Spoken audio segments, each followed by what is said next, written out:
नमस्कार, मैं हूं सुमित अवस्थी और आप देख रहे हैं खबरों की खबर। रविवार को नवरात्र शुरू हो रहे हैं और सोमवार या मंगलवार को ईद भी मनाई जाएगी। यानी नवरात्र के पहले 2 दिन के वक्त पर रमज़ान का महीना भी चल रहा होगा और ईद भी आएगी। यानी एक साथ दोनों त्यौहार होंगे, ईद का भी और नवरात्रों का भी।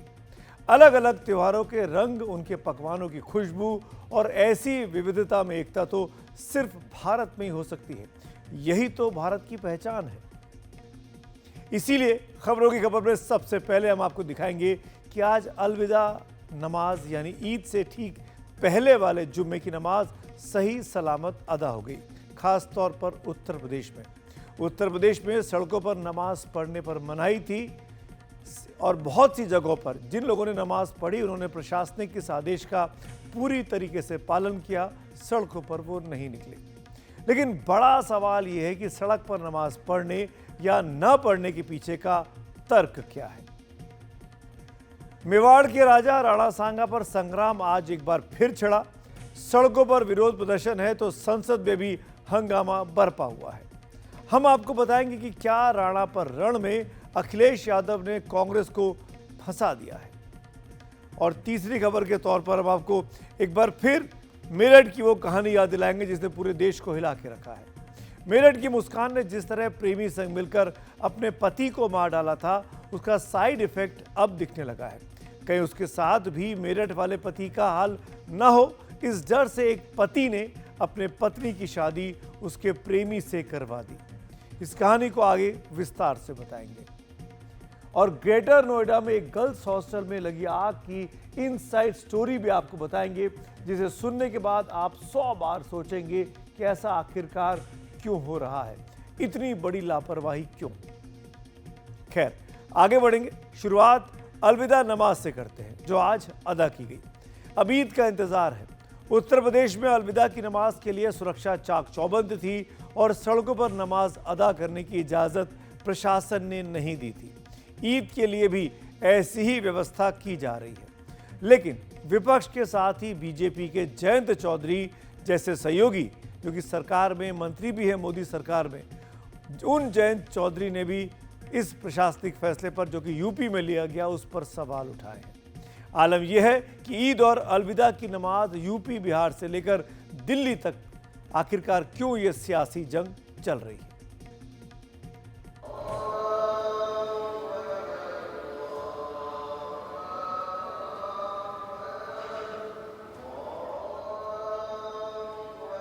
ये जुमे की नमाज थी, ईद से ठीक पहले वाली अलविदा नमाज, जहां पिछले दिनों विवाद सुलग रहा था, उस संभल में नमाज पढ़ी गई।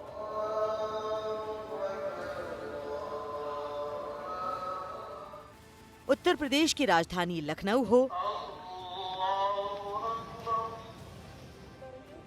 उत्तर प्रदेश का एनसीआर वाला शहर नोएडा,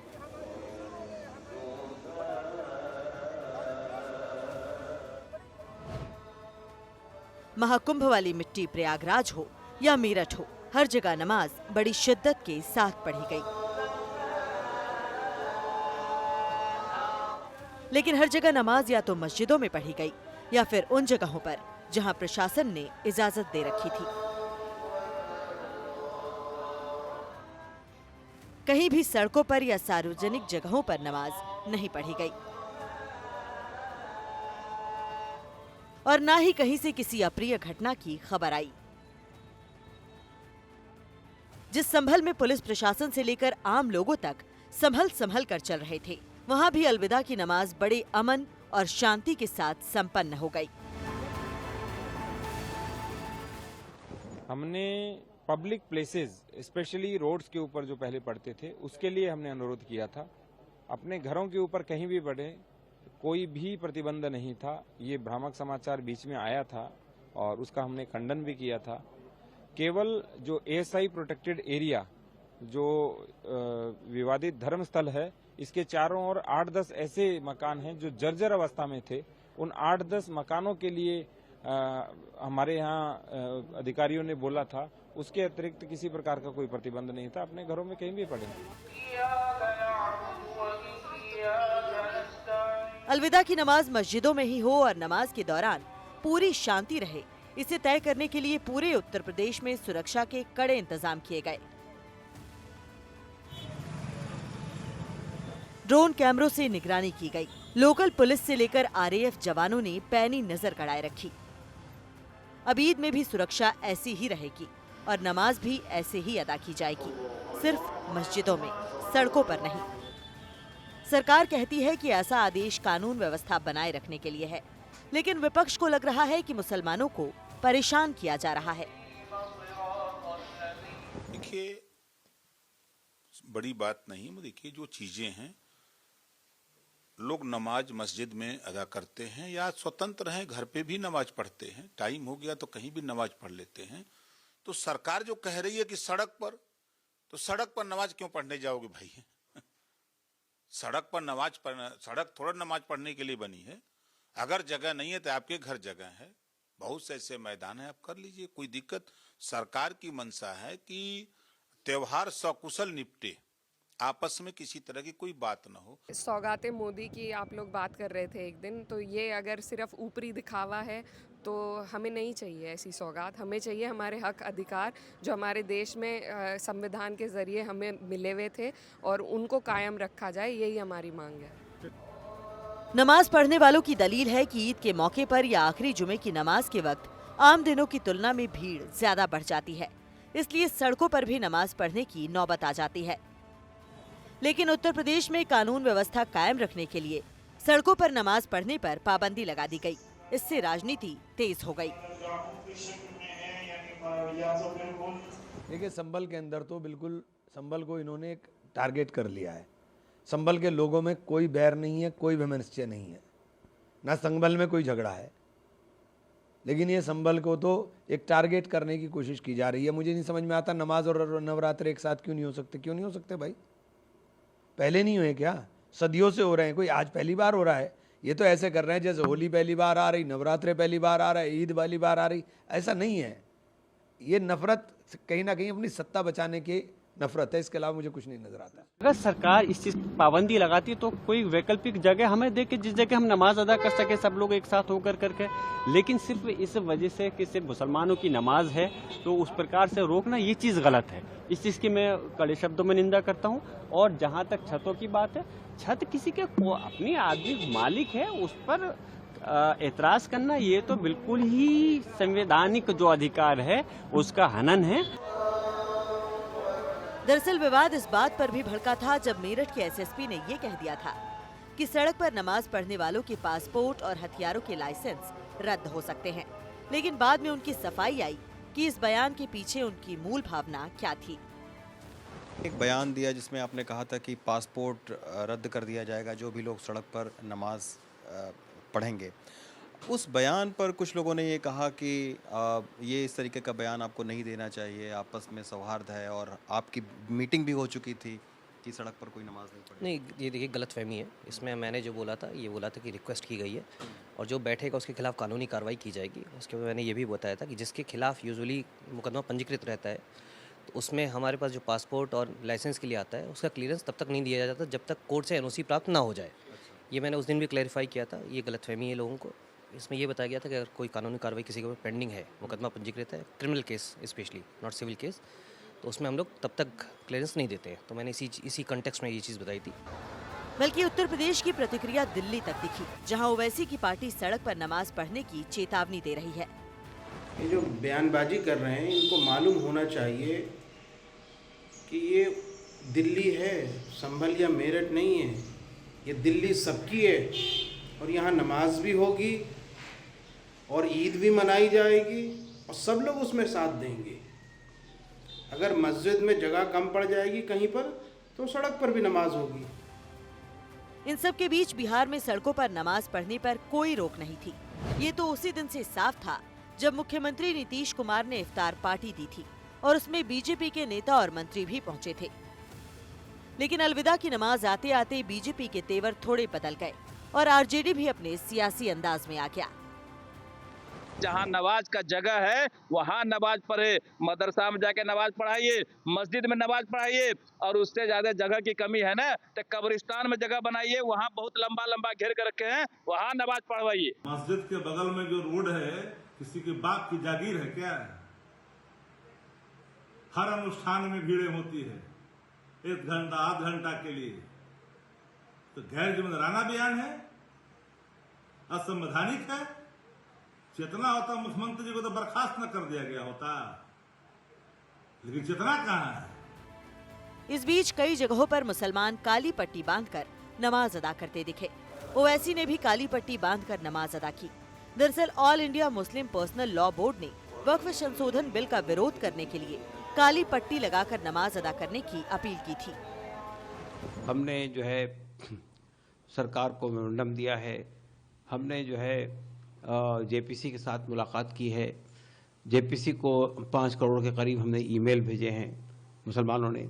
इसके अलावा हमने जेपीसी के साथ में कई उसमें मुलाकातें की है, दिल्ली में भी और दिल्ली से बाहर भी, और हमने बहुत क्लियर अंदाज में कहा कि ये जो अमेंडमेंट लाए जा रहे हैं ये अमेंडमेंट वक्फ के सुधार के लिए नहीं ला रहे हैं, बल्कि वक्फ को ख़त्म करने के लिए, हड़प करने के लिए, तबाह करने के लिए लाए गए। और जब आप जा रहे हैं एक प्रार्थना करने गॉड के या अल्लाह के नाम, और उस समय आपसे कहा जा रहा काली पट्टी बांधिए, तो उनके खिलाफ मतलब काली पट्टी बांध करके आप प्रेयर ऑफर करने के लिए कह रहे हैं, या देश में अव्यवस्था फैलाने की कोशिश कर रहे हैं?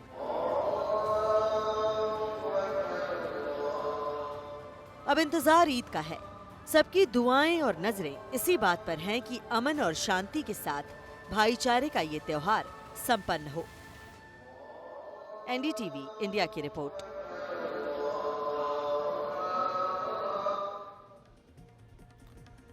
रमजान के इस पाक महीने में जगह जगह इफ्तार पार्टियां दिल्ली में खूब हुई हैं। अब नवरात्र और हिंदू नववर्ष शुरू होने वाला है। दिल्ली में नई नवेली बीजेपी की सरकार बनी है, तो बीजेपी सरकार चैत्र नवरात्रि के पहले दिन हिंदू नववर्ष के अवसर पर विधानसभा में रंगारंग कार्यक्रम का भी आयोजन करने जा रही है। इसमें इफ्तार की तर्ज पर फलहार कराया जाएगा।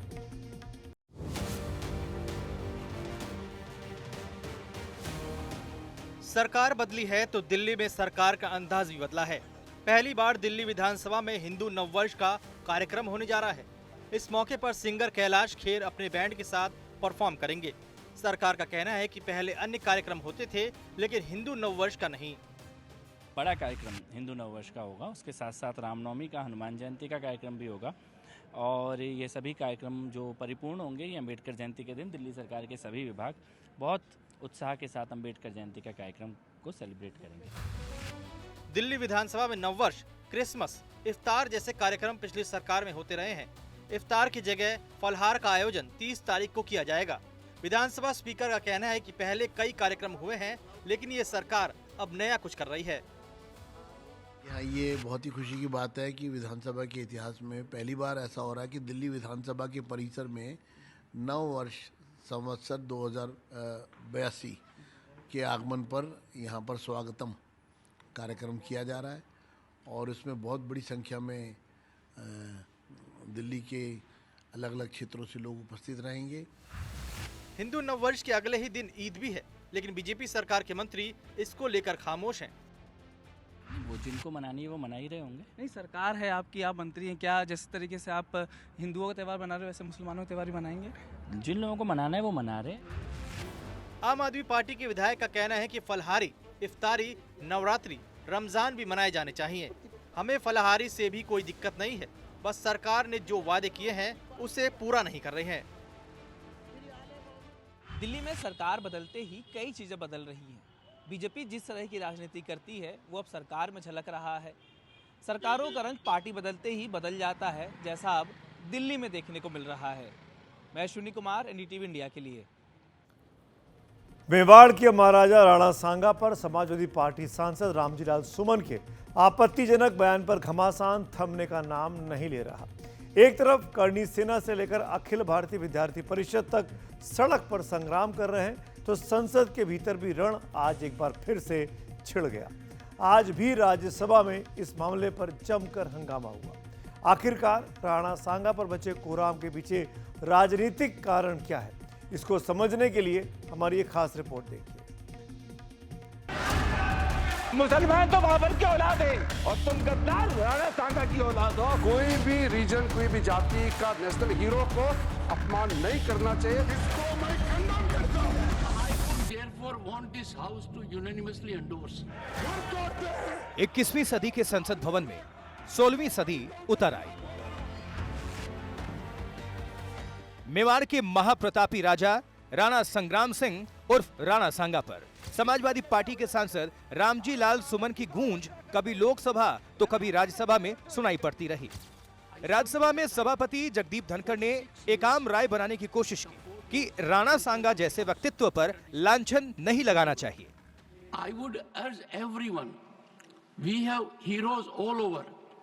We have Shivaji, we have Rana Sanga, we have Maharana Pratap. Number of them in every communities we have, every community. We have Birsa Munda, means anyone.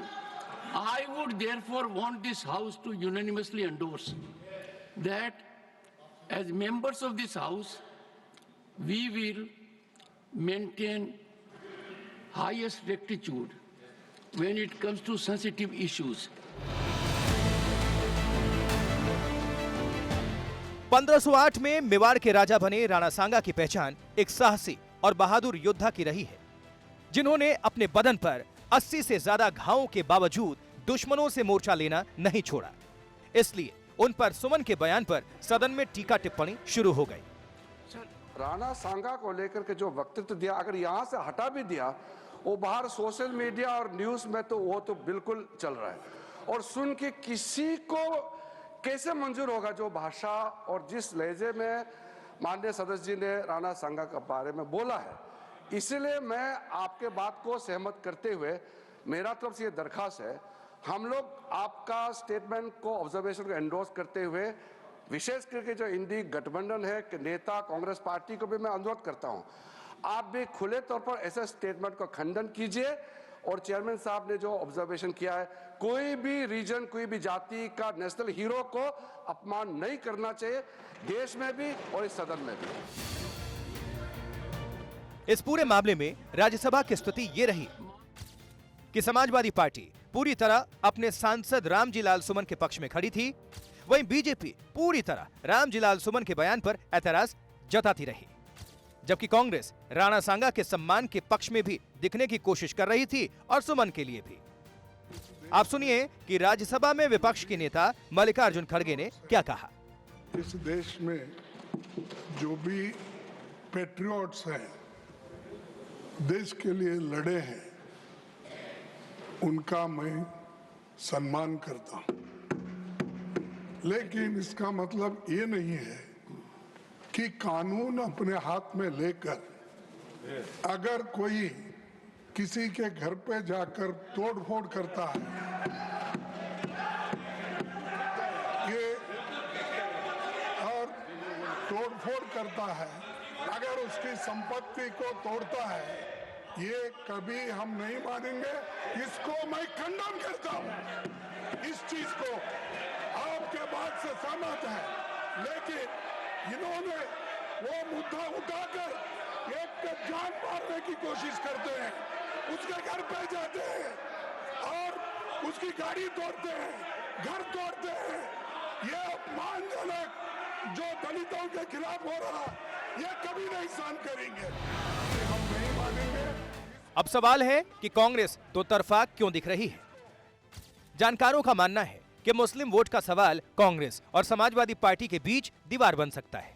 दरअसल पिछले कुछ समय से कांग्रेस को भी लग रहा है कि मुसलमानों का रुझान उसकी तरफ बढ़ा है, जबकि उत्तर प्रदेश में 1990 से ही मुस्लिम वोटों का रुख सबसे ज्यादा मुलायम सिंह यादव और फिर समाजवादी पार्टी की तरफ रहा है। अब अगर मुस्लिम वोट समाजवादी पार्टी से छिटककर कांग्रेस की तरफ जाता है तो अखिलेश की मुश्किलें बढ़ सकती हैं।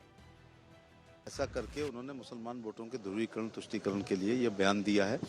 खानवा का युद्ध विश्व के युद्धों के इतिहास में वीरता से लड़े हुए युद्धों में से एक है, जिसमें 70-72 साल की उम्र में राणा सांगा जी ने बाबर के दांत खट्टे कर दिए थे। लगभग बाबर पानीपत फर्स्ट में भी हार ही गया था और 1527 में खानवा के युद्ध में उसकी तोप ने जो है हमको पराजित किया था, लेकिन 80 घाव राणा सांगा को हुए थे। तुझके बाबरी में बाबर ने लिखते हुए खुद राणा सांगा की वीरता और राजपूतों की वीरता और उनके युद्ध कौशल का तारीफ किया। जानकारों का मानना है कि चाहे अबू आजमी का औरंगजेब प्रेम हो या राणा सांगा पर हमले के बहाने मुसलमानों के हक में दिखने की रामजी लाल सुमन की कोशिश, ये दोनों बयान मुस्लिम वोटों की तरफ ही जाते हैं। सब गलत हिस्ट्री दिखाई जा रही है। औरंगजेब रहमतुल्लाह अलैह ने बहुत सारी मंदिरें बनवाई हैं और आप बनारस में जाकर देखेंगे एक बच्ची, पंडित की बच्ची को जब उनका ही एक सिपाही सालार उसके साथ शादी करना चाहता था, उन्होंने उस सिपाही सालार को 2 हाथियों के बीच पैर बांध करके वो मार दिया और उन पंडितों ने उनके लिए एक मस्जिद बना के दिया वहाँ पर। क्या बात करते हैं, ये गलत हिस्ट्री। तो आप औरंगजेब को क्रूर शासक नहीं मानते हैं? नहीं, मैं नहीं मानता। औरंगजेब क्रूर शासक नहीं? बिल्कुल नहीं, मैं बिल्कुल क्रूर शासक नहीं मानता। कि बाबर को लाया कौन? बाबर को इब्राहिम लोदी को हराने के लिए राणा सांगा लाया था।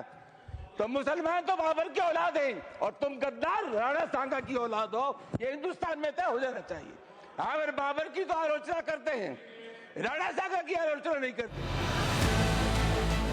राज्यसभा में राणा सांगा पर सुमन के बयान की प्रतिक्रिया बहुत तीखेपन के साथ हुई, लेकिन हद तब हो गई जब कर्णी सेना ने कानून अपने हाथ में लेते हुए आगरा में रामजी लाल सुमन के घर पर हमला बोल दिया।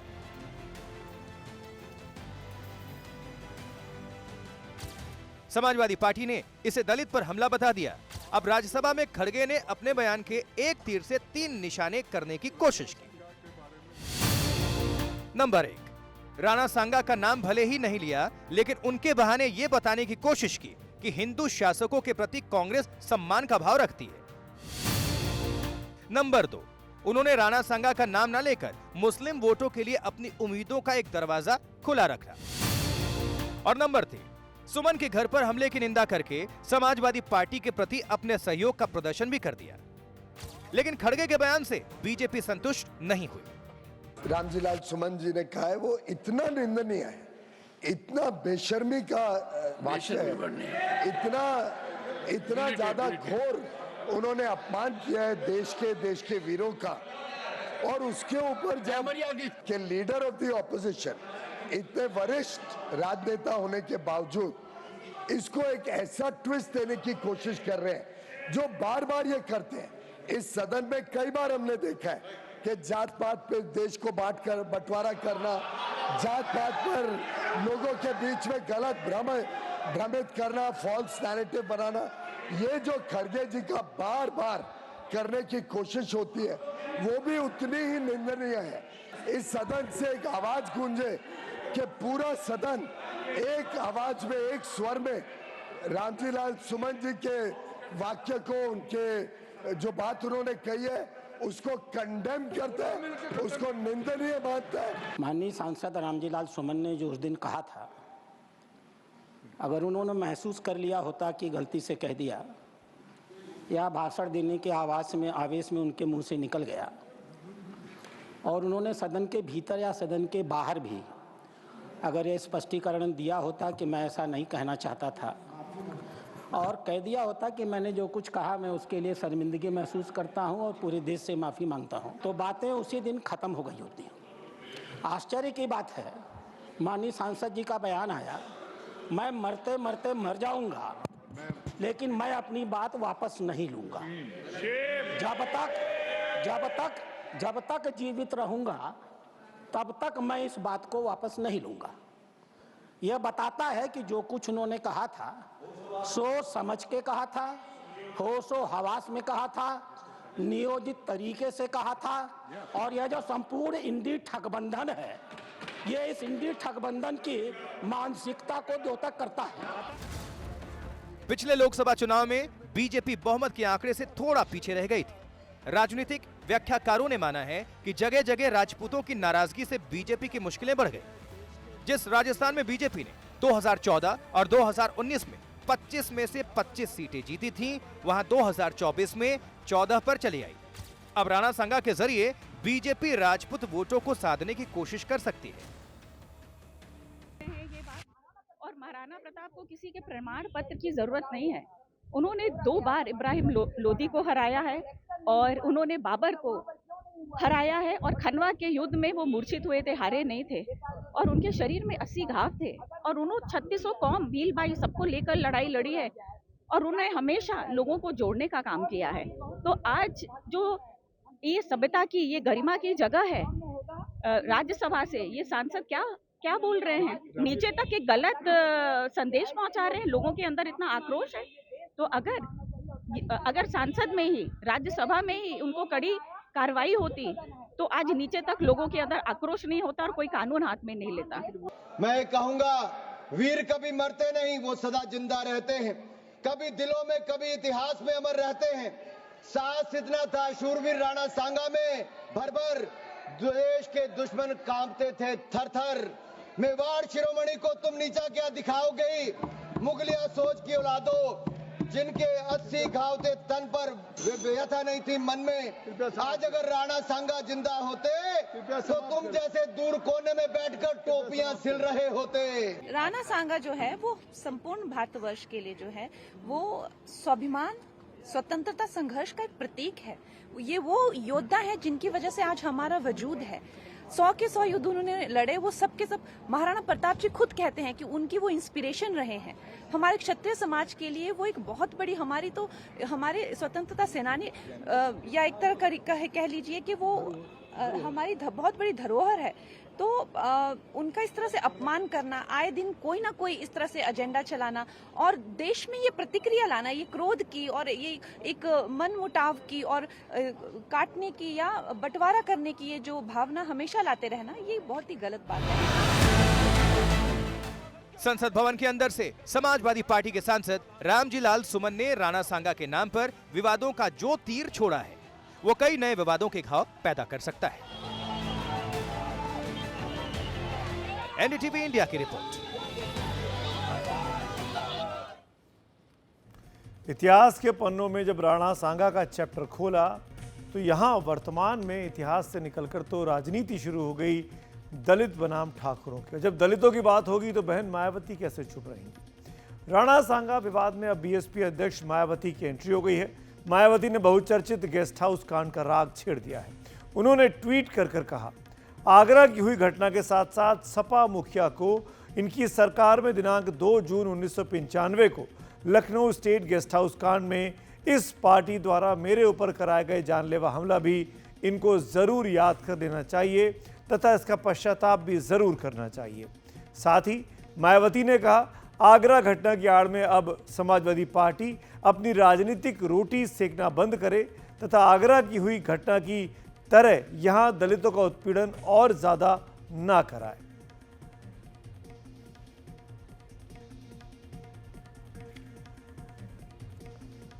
और अब बात दिल्ली की करते हैं। दिल्ली की बीजेपी सरकार में नाम बदलने की मांग अब जोर पकड़ती हुई नजर आ रही है।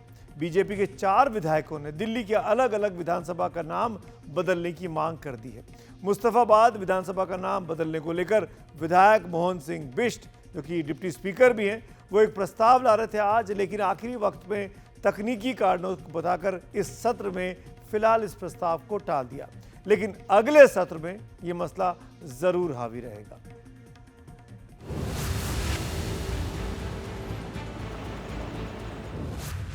क्या मुस्तफाबाद शिव विहार हो जाएगा? क्या बाबरपुर का नाम बदलकर हो जाएगा अब्दुल कलाम ग्राम?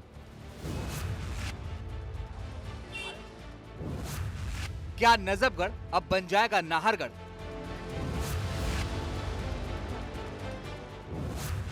क्या मोहम्मदपुर का नाम बदलकर होगा माधवपुरम? इन 5 वर्षों के अंतराल में जरूर मुस्तफाबाद का नाम बदला जाएगा। अरे भैया, जो आतंकवादी आए थे, जिन्होंने देश को लूटा है, देश के साथ इस प्रकार का, क्या इन्हीं को सिर में चढ़ाएंगे? आज उसी बाबर के लिए हम ये कह रहे हैं कि बाबर हमारा हीरो नहीं हो सकता, वो लुटेरा हमारा। अंग्रेजी के महान साहित्यकार विलियम शेक्सपियर ने एक बार कहा था कि नाम में क्या रखा है। वो 16वीं सदी में पैदा हुए थे। अगर 21वीं सदी की दिल्ली में पैदा हुए होते तो उनको समझ में आता कि नाम में तो बहुत कुछ रखा है। कम से कम दिल्ली में बीजेपी के विधायकों को तो लगता ही है कि नाम में ही सब कुछ रखा है। इसलिए माननीय विधायक गण अलग अलग विधानसभा से लेकर दिल्ली के गांवों तक का नाम बदलने की मांग कर रहे हैं। अब बीजेपी विधायक और दिल्ली विधानसभा के डिप्टी स्पीकर मोहन सिंह बिष्ट को ही लीजिए। उनकी मांग है कि मुस्तफाबाद का नाम बदलकर शिवविहार रखा जाए। इसको लेकर वो विधानसभा में एक प्रस्ताव लाने वाले थे, लेकिन कुछ तकनीकी कारणों से हो नहीं सका।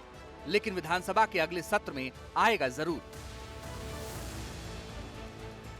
निश्चित रूप से लोगों की जो सोच थी, मुस्तफाबाद के नाम से वहाँ गाड़ियाँ नहीं आती हैं, वहाँ कोई टैक्सी वाला नहीं आता है, कोई स्कूटर वाला नहीं आता है, कोई रिश्तेदार वहाँ तक नहीं आता है। वो जैसे ही मुस्तफाबाद का नाम सुनता है उल्टा चले जाता था। जो आतंकवादी आए थे, जो जिन्होंने देश को लूटा है, देश के साथ इस प्रकार का, क्या इन्हीं को सिर में चढ़ाएंगे हम? भगवान राम हमारे आदर्श थे, आदर्श हैं और आदर्श रहेंगे।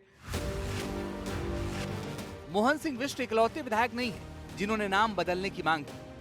बीजेपी के दूसरे विधायक अजय महावर हैं। वो नहीं चाहते कि दिल्ली में बाबरपुर नाम की कोई विधानसभा सीट हो।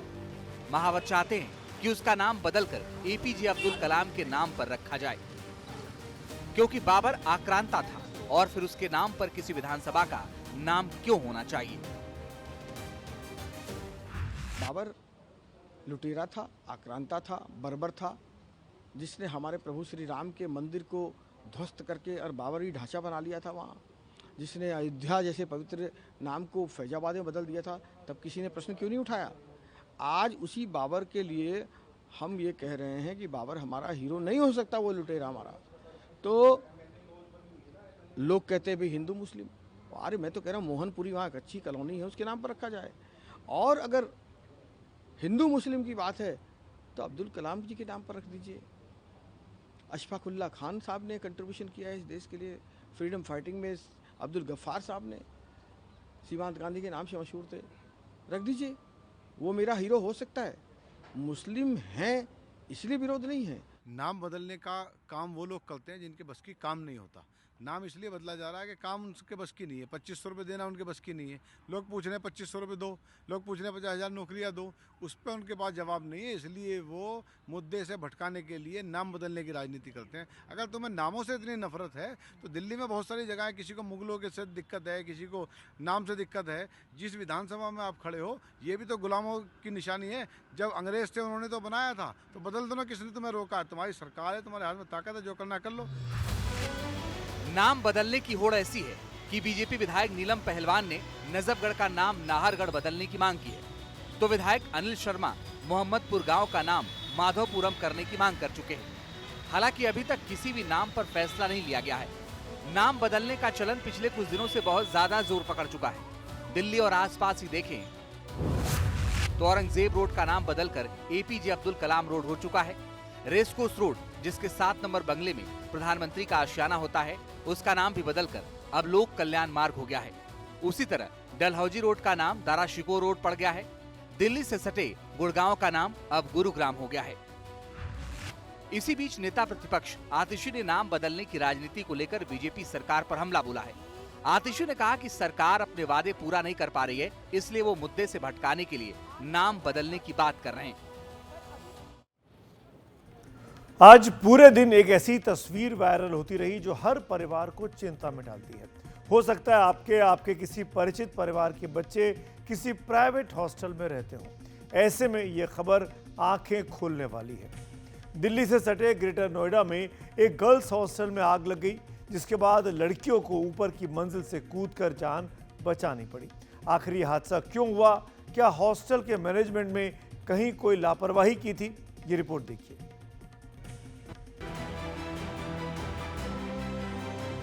आग की एक चिंगारी ने इतना भीषण रूप ले लिया कि चारों तरफ हाहाकार मच गया। हादसा ग्रेटर नोएडा के नॉलेज पार्क 3 इलाके में अन्नपूर्णा गर्ल्स हॉस्टल में हुआ।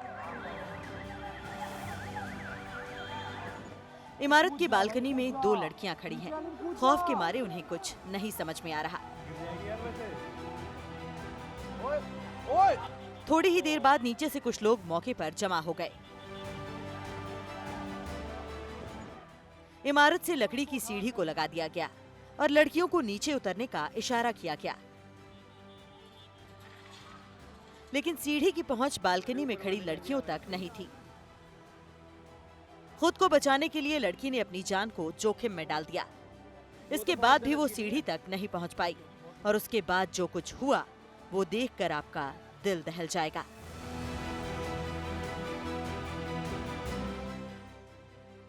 आग से बचने की कोशिश में लड़की सीधे जमीन पर आ गिरी।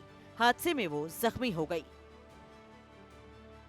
आग जो है शाम में लगी, लेकिन अगर यही आग देर रात लगती तो हादसा और भी बड़ा हो सकता था। फिलहाल किसी के हताहत होने की खबर नहीं है। जिस लड़की को आप ऊपर से कूदते हुए देख रहे हैं उसका नाम दीपांशी है और उसके पैर में फ्रैक्चर हो गया और फिलहाल अस्पताल में इलाज चल रहा है। दीपांशी प्रयागराज की रहने वाली है और यहाँ रहकर बीबीए की पढ़ाई कर रही है। अस्पताल में भर्ती होने की वजह से हम कैमरे के साथ दीपांशी तक नहीं पहुँच पाए, लेकिन दीपांशी से हमारी बात हुई। दीपांशी ने बताया कि गुरुवार शाम उसे शोर सुनाई दिया। वो बाकी लड़कियों के साथ बालकनी की तरफ भागी और देखा कि बगल वाले रूम में आग लगी है, साथ ही धुआं भी उठ रहा है। दीपांशी ने देखा कि नीचे की तरफ काफी लोग खड़े थे।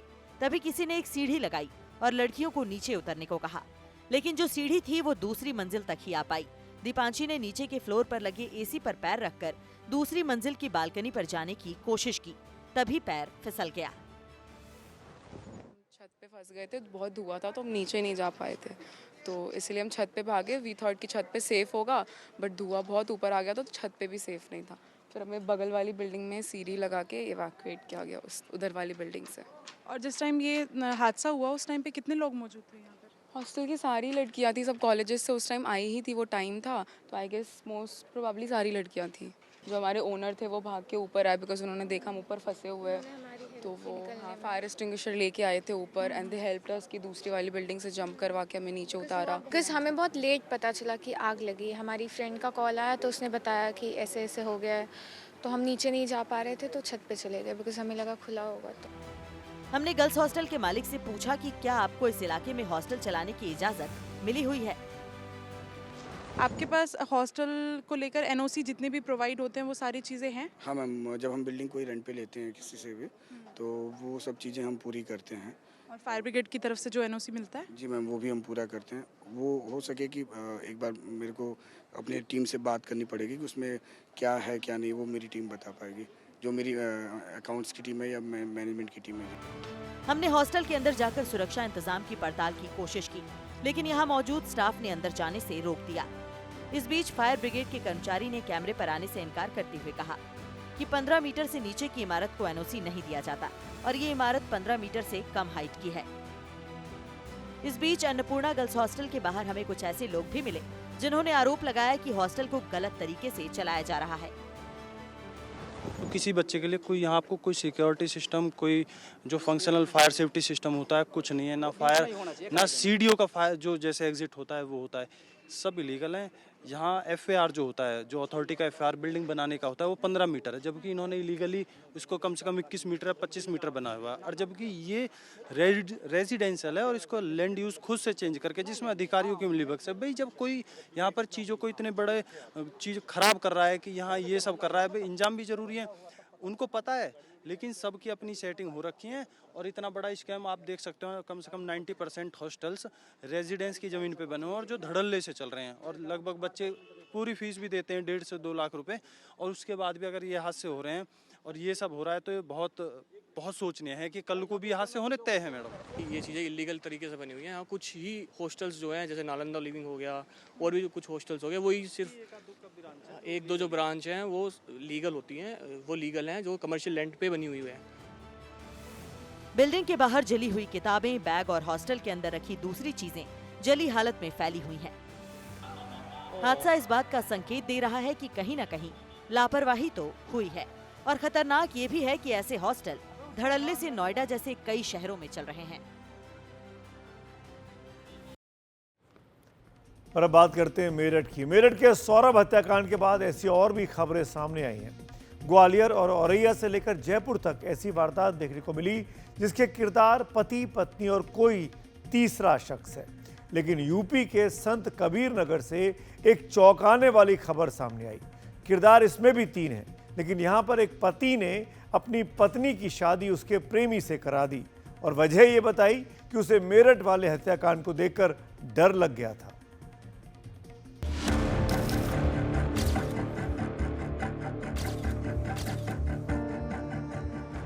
मेरठ के सौरभ हत्याकांड ने समाज को झकझोर दिया। मेरठ में मुस्कान नाम की महिला ने अपने प्रेमी साहिल के साथ मिलकर पति सौरभ की हत्या कर दी।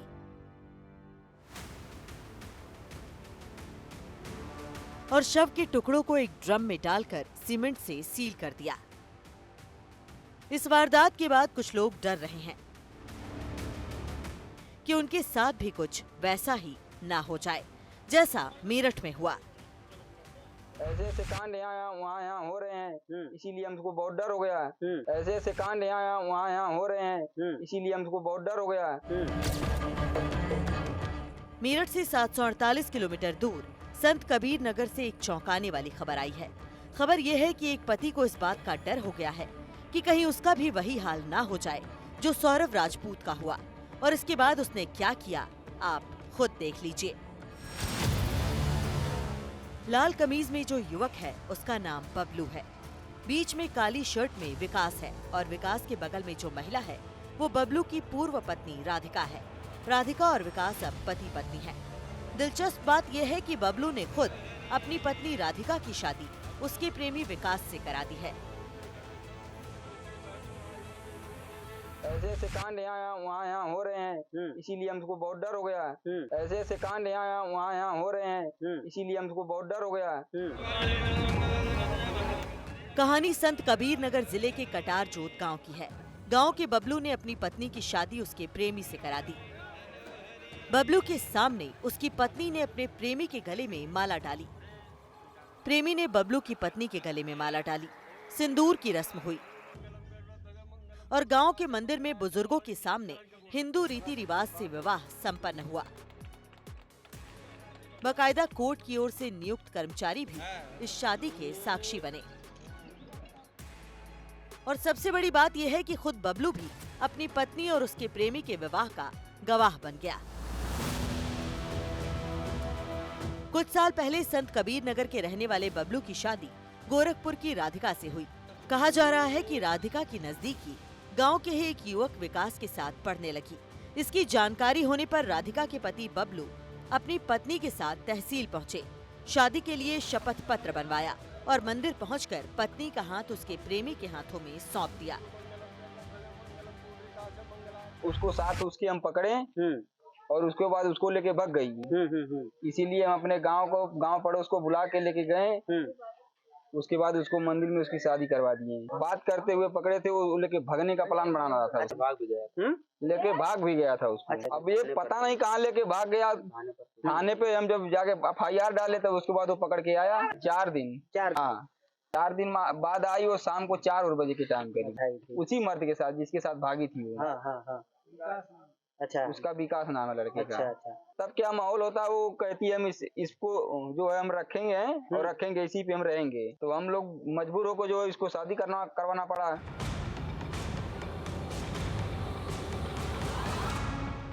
इस अनोखी शादी के दौरान एक खास बात सबका ध्यान खींचती रही। बबलू और राधिका के दोनों बच्चे भी मां के विवाह के गवाह बने। बबलू की चिंता ये थी कि अगर उसे कुछ हो गया तो दोनों बच्चों को कौन देखेगा, इसलिए उसने पत्नी की शादी उसके प्रेमी से करा दी। जब हमारे साथ रहने की उसको कोई संबंधी नहीं था, वो कह रहे थे हम जिसके साथ भागे हैं उसी के साथ हम रहेंगे। तो हमने बोला कि वो जो तुम्हारी शादी करवा दे रहे हैं इसी मंदिर में चल के, जाओ उसको लेके रहो तुम वहाँ पे। हमको डर था कि कहीं हमारे ऊपर कोई आप डर रहे जानलेवा हमला ना कर दे। वो आप डर रहे थे? बिल्कुल डर रहे थे। हमारे छोटे छोटे बच्चे, हमारे बच्चे को कुछ हो जाएगा तो हम कहाँ जाएंगे। बबलू से पूछा गया कि आपके मन में क्या चलने लगा कि आपने इतना बड़ा फैसला किया। इस पर उनका कहना है कि डर लगने लगा। मेरठ में जिस तरह से पत्नी ने पति की हत्या कर दी और उसके बाद दूसरी जगहों पर भी ऐसी ही घटनाएं देखने को मिली। बबलू डर गए कि कहीं ऐसा ही उनके साथ भी ना हो जाए। ऐसे ऐसे कांड यहाँ हो रहे हैं, इसीलिए हमको बहुत डर हो गया। ऐसे ऐसे कांड यहाँ हो रहे हैं, इसीलिए हमको बहुत डर हो गया। मेरठ में जो हुआ उसके बाद चौक चौराहे और सोशल मीडिया पर तरह तरह की प्रतिक्रिया सामने आई। लेकिन अब यूपी के संत कबीर नगर में मेरठ का जो साइड इफेक्ट दिखा है वो अजीब सच है और अपने आप में एक बड़ा सवाल भी।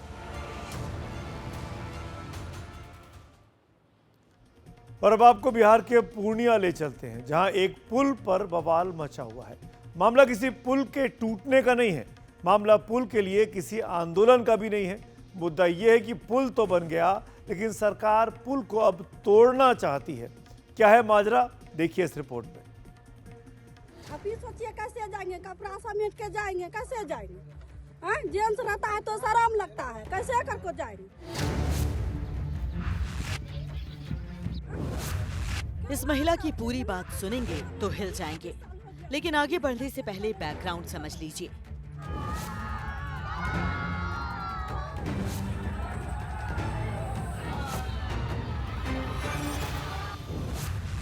पुल टूटने की खबरें तो बिहार या देश के कई राज्यों से पहले भी आई हैं, लेकिन इस बार मामला अलग है।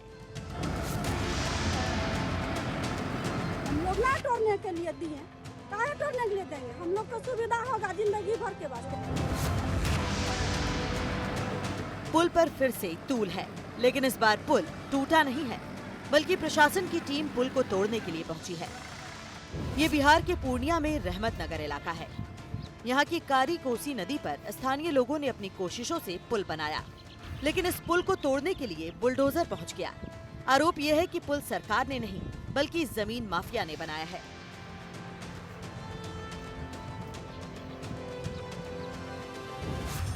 कहा जा रहा है कि नदी के उस पार माफिया ने कौड़ी के भाव जमीन खरीदी और अब उस जमीन को ऊंची कीमत पर बेचने के लिए, यानी जमीन का भाव बढ़ाने की कोशिश में नदी के ऊपर पुल बना दिया। यानी सरकार की नजरों में ये पुल एक अवैध निर्माण है।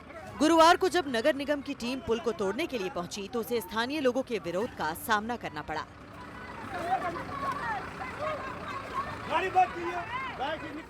अभी सोचिए कैसे जाएंगे, कपड़ा समेट के जाएंगे, कैसे जाएंगे? जेंट्स रहता है तो शर्म लगता है, कैसे करके जाएंगे? पुल होता है तो पुल पे चढ़ के जाते हैं, और कैसे जाएंगे? कितना साल से आप लोग ऐसे जा रहे हैं? कितना साल से? यहाँ तो शादी होने का 20-25 साल हो गया, इतना दिन से जाते हैं। पहले सास ससुर जाता था, सब ऐसे ही जाता था, ऐसे ही जाता था। अभी कम पानी है तो कम कपड़ा समेटना पड़ता है, ज्यादा पानी होगा तो पूरे भीज के जाएंगे, कपार पे बोझा लाएंगे। जेसीबी अभी आया था तोड़ने के लिए? जेसीबी तो आया था तोड़ने के लिए। क्या बोले आप लोग? हम लोग ना तोड़ने के लिए दिए, काहे तोड़ने के लिए देंगे? हम लोग को सुविधा होगा जिंदगी भर के वास्ते। हमारा बाल बच्चा जाता है, डूब जाता है। पूर्णिया की ये महिला कह रही है कि जब से शादी हुई, बिना पुल के इसी तरह नदी पार करना पड़ रहा है। पानी से निकलते हुए कपड़ों को समेटते हुए शर्म आती है। बच्चों की जान को जोखिम होता है सो अलग, और ये विडंबना कई पीढ़ियों से चलती आ रही है। किसरा का जमीन पर हम लोग सब मिलके अपना पुल बनाया है, जाने आने के लिए। सबका छोटा छोटा खेत है, हमको भी 5 एकड़ जमीन है। वहाँ पर सब हम लोग खेती उती जाने में दिक्कत होता है, बाल बच्चा सब जो है डूब जाता है, नदी में पानी आता है। सब मिलके सहयोग से अभी कोई आटा दिया है, कोई चावल दिया है, कोई गेहूँ दिया है, इसका तो लेखा जोखा है नहीं। अब बैठने के बाद ही हिसाब होगा, जिसको जो जुटा है सब मिलके अपना बनाया है। तो दिक्कत क्या आ रही है फिर? दिक्कत प्रशासन के द्वारा अभी हम लोग को सूचना मिला कि पुल तोड़ने के लिए आ रहा है, और सहयोग करना चाहिए था, और उल्टे पुल तोड़ने के लिए आ गया। तो फिर हम लोग यहाँ का पब्लिक सब मिलके विरोध किए। पुल कहीं बनता है, कितनी की आबादी जो है प्रभावित हो रही है अगर ये पुल नहीं बनता है? तो कितना लोग होगा जिनकी जमीन? आप लोग भी यहीं के हैं, देख लीजिए सर, सबका छोटा छोटा जमीन है, कम से कम हजारों किसान का जमीन है। पुल बनकर तैयार हो रहा था तब किसी ने नहीं रोका। अब प्रशासन कह रहा है कि जांच करेंगे। मेरे संज्ञान में ऐसी कोई योजना नहीं ली गई है, और आपके माध्यम से यदि ऐसा कुछ बताया जा रहा है तो इसकी जांच करा करके आवश्यक कार्रवाई की जाएगी। नगर निगम का बुलडोजर लोगों ने वापस लौटा दिया, लेकिन अब आगे क्या होगा? कुछ पब्लिक पिटिशन पड़ा है जिला में, जिसकी वजह से ये बताया गया कि पुल अवैध रूप से निर्माण किया गया है। किन लोगों के द्वारा किया गया? आवेदन देखने के बाद ही पता चला कि इनके द्वारा कंप्लेन किया गया। हम लोग को तो आदेश निकला कि बड़ी पदाधिकारी कि अवैध रूप से निर्माण किया गया पुल को। सर पिटीशन पड़ा तो आप लोग जांच तो किए होंगे ना? हम लोग जांच नहीं किया, वो तो जिला स्तर से जांच हुआ होगा, तो हमारे नगर निगम से जांच नहीं हुआ। तो आए तो यहाँ पर क्या पाया आप? यहाँ पर देखें, यहाँ पर पब्लिक लोग बहुत विरोध कर रहा है, जिसकी वजह से अब इसकी सूचना बड़ी पदाधिकारी देंगे। उसका जैसा निर्णय होगा उसके बाद हम लोग कोसीकारी नदी पर बना ये पुल एक उदाहरण बनकर आया है। आजादी के बाद और आजादी के बावजूद वो सिस्टम नहीं बन पाया जिसमें अफसरों और जरूरतमंदों के बीच कोई पुल बन पाए। पुल बनते भी हैं तो टूट जाते हैं, और पुल बनते हैं तो उसे तोड़ने की भी कोशिश होती है।